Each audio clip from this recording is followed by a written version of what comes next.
Under 19 का एक tournament चल रहा था। एक पतला दुबला सा लड़का था, वो लंबे लंबे छक्के मार रहा था।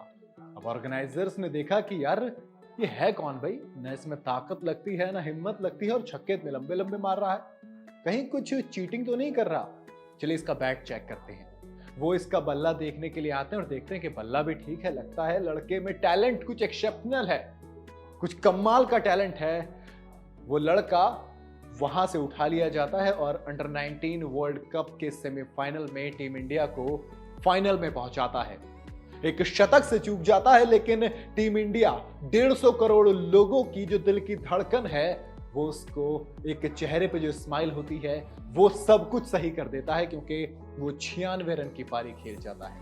मैच पे 95 गेंदों में, वो भी तब जब 32 पे हमारे 4 विकेट थे। ऐसा लगा था कि यार वो जो फाइनल का ख्वाब है, जो ख्वाब एक 2023 में टूटा था, वो फिर टूट जाएगा। लेकिन इस लड़के ने एक कमाल की पारी खेली। कहते हैं ना, कुछ 90s वो सेंचुरी से ज्यादा वैल्यूएबल होती हैं, कुछ 90s सेंचुरी से ज्यादा खूबसूरत और अच्छी और जरूरी होती हैं। कुछ ऐसे ही ये 96 है। मैं बात कर रहा हूं किसकी, आप कैस कीजिए। मैं तब तक थोड़ी सी और मैंने सोचा कहानी बताता हूं। चलिए कहानी को डिले खत्म करते हैं। नाम है इस लड़के का सचिन दास। और ये जो मैंने किस्सा शुरू में सुनाया था, ये किसने सुनाया था? सुनाया था उनके कोच, नाम है शेख अजहर, जिन्होंने इनके लिए कुछ ऐसा काम करके दिखाया, कुछ ऐसा किया जो इनके फादर ने एक लाइन कहते थे कि मुझसे ज्यादा ये उनका बेटा है।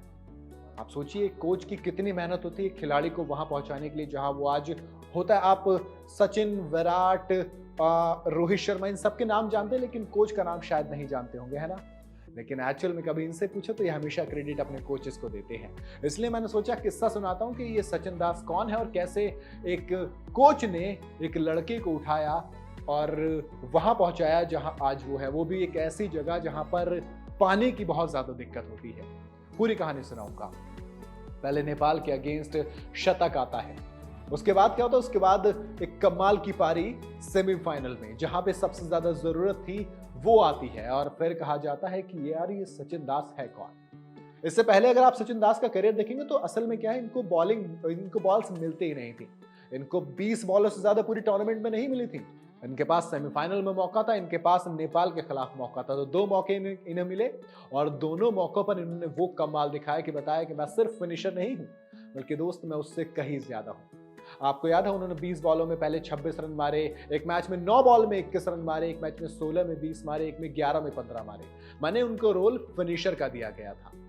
पर नेपाल के अगेंस्ट जब इंडिया 3 पट विकेट गवाती है तो फिर क्या होता है, फिर दास आते हैं और उदय सहारन का साथ देते हैं।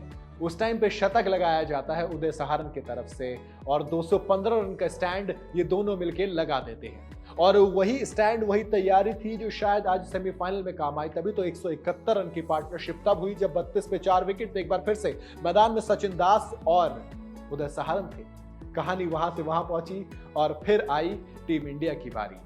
टीम इंडिया ने एक मैच जिताया और उस मैच में क्या हुआ, सचिन दास ने कमाल दिखाया। इस टूर्नामेंट से पहले बात हुई उनके फादर से। सचिन दास ने अपने फादर से बात की, संजय से। उन्होंने कहा कि यार पापा मुझे ना फिनिशर का रोल दिया है, तो इसका मतलब ये है कि मुझे ज्यादा गेंदे खेलने को मिलेंगे ही नहीं। फादर ने उन पर चिल्लाया, कहा कि फिनिशर की तरह खेल, सेल्फिश मत बन। जब आपके फादर आपसे इस तरह की चीजें बोले ना, तो फिर शायद सचिन को समझ गए होंगे कि यार अब कोई फर्क ही नहीं पड़ता कितनी बॉलें खेलूंगा, अब देश के लिए खेलेंगे और पूरी जान लगा के देश को जिताएंगे। उन्होंने कहा कि यार, उनके फादर ने उनसे कहा कि आपको 10 बॉल मिले, 10 ओवर मिले, तुम्हें 100% देना है, तुझे टीम के वास्ते खेलना है।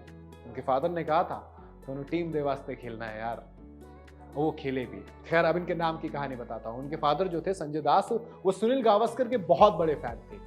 फिर उन्होंने कहा कि यार ये जनरेशन क्या जाने सुनील गावस्कर का खेल, हमने अपने सेकंड फेवरेट का नाम पकड़ते हैं। सेकंड फेवरेट कौन थे? सचिन तेंदुलकर। 10 नंबर की जर्सी इनकी भी है। वैसे 10 नंबर की जर्सी पीछे और इंडिया को मैच जिताना हो, मुझे तो बहुत पुरानी सी आदत लगती है कि ठीक है यार, 10 नंबर की जर्सी है तो मैच हारेंगे थोड़ी ना। तो वही चीज फिर हुई। इन्होंने कहा कि ये गावस्कर की जनरेशन को समझने वाले को क्या नाम दिया? सचिन का नाम दिया, सेकंड फेवरेट का। और उसी तरह से आज का ये मैच उन्होंने खेला और बताया कि किस तरह से इंडिया को मैच जिताया जाता है। अब आता हूं उस किस्से पे जो इनके कोच ने सुनाया था। दरअसल ये जिस इलाके से आते हैं वो भीड़ का इलाका है।